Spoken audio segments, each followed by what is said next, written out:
this video because I like the subject. Premiere hotkeys that I changed to Premiere tutorial because it was the smarter thing to do. Also, this is geared towards those who know their basics, so if you want a more basic level tutorial, link in descriptions. But you should totally watch this too because I think this will help. I'll be covering 4 things. Before starting Premiere, in the start of edit, 10 super important things, and in the end of edit. Let's get started.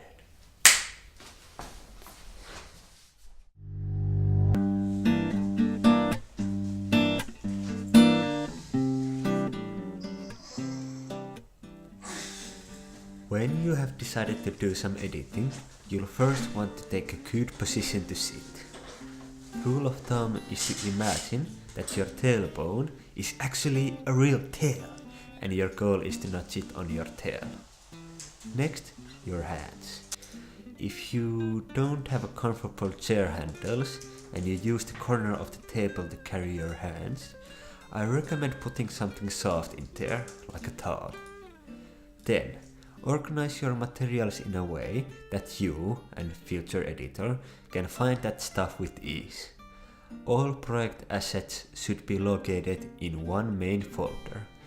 This will give you many advantages, but the main one is easy transferring of that project from hard drive to hard drive. After that, you want some clear editing guidelines. This includes info about what does the customer/you want to make, what will it be for, desired length, usable music, right materials for the task, use Premiere's Media Brownser for that, and quality or quantity.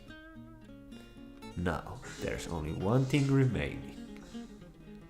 Making sure that you have enough time, no distractions, and food sorted out, so you will get the maximum benefit if you get to a editing flow state. Then you're all set to start Premiere.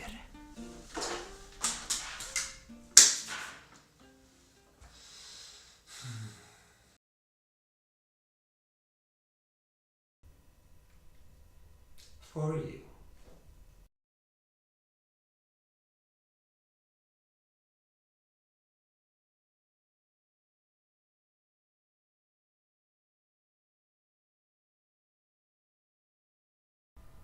Okay, first create your project in your desired location.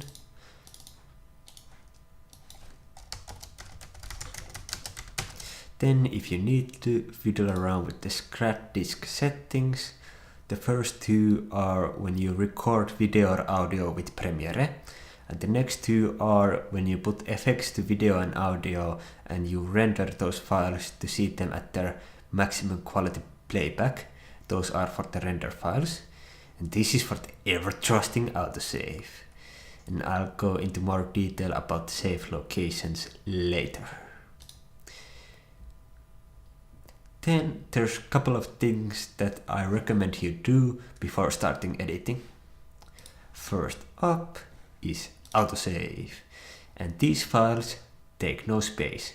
So my recommendation is to go nuts and making like 50 files and automatic save every 5 minutes. And I think this minimizes the damage a random crash might do to your project very much. Next up, media files.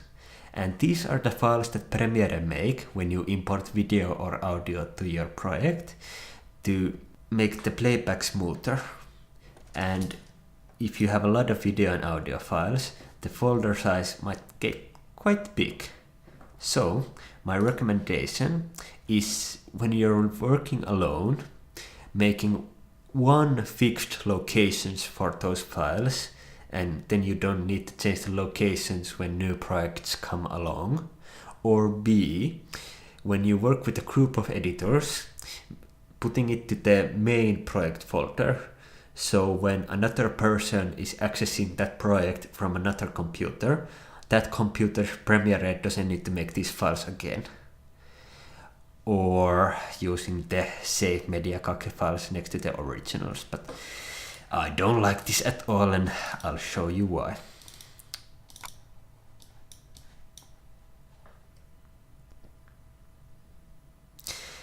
I think this looks ugly and messy.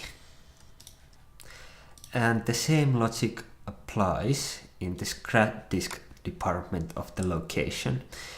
But if you don't record audio or video with Premiere or make a lot of previews with render files, this doesn't matter at all. Next up, finding and importing your material. And now I'm using the maximize or restore frame under cursor hotkey and using Media Brownser to find my files. And I like using Media Brownser for going through your files because I think it's easy as hell. And you can even make these bigger, and you can even check the audio with clicking and pressing space. Then when you have the right files, just grab them and drop them there. Or if you have them already selected in here, just grab and drop.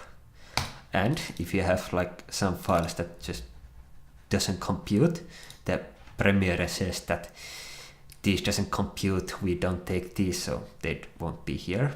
And now it's creating those media CC files for this video and audio. And if you have a lot of them, this will take a long time. Then, making a sequence. The easiest way to make a sequence is grabbing and dropping this over here.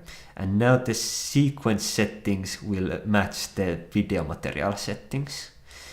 And now, if your video materials audio has many channels for separate mic, cameras, mic and stuff like that, now I recommend select all, modify audio channels and making this as comfortable as possible for audio editing when you're in the end of your edit. And you must do it now, and now it's warning about it, because if you do it after the project's done, the clips in the sequence won't change. Only the ones change that you put into the sequence after the change. Next up, playing with the workspace layout, like trying out the presets that Premiere gives you, and when you have found the right one for you, changing the panel sizes and the panel location to fit your editing style, and after that's done, saving that workspace so it will be easily available to you in the future, and you'll get even a nice hotkey with that own workspace. Then, I forgot to tell you about using your video card to make your video editing faster and better. So, when creating a project or from here, you can choose to use your video card to make your video rendering and playback faster. And I think the threshold is that if your video card has 1 gig of RAM, it should work. And if you have the option to choose it, you might as well, because it's in most cases better than only using the Mercury engine software thingy. Then I think you're all ready to start editing. But one thing before we go to the next part.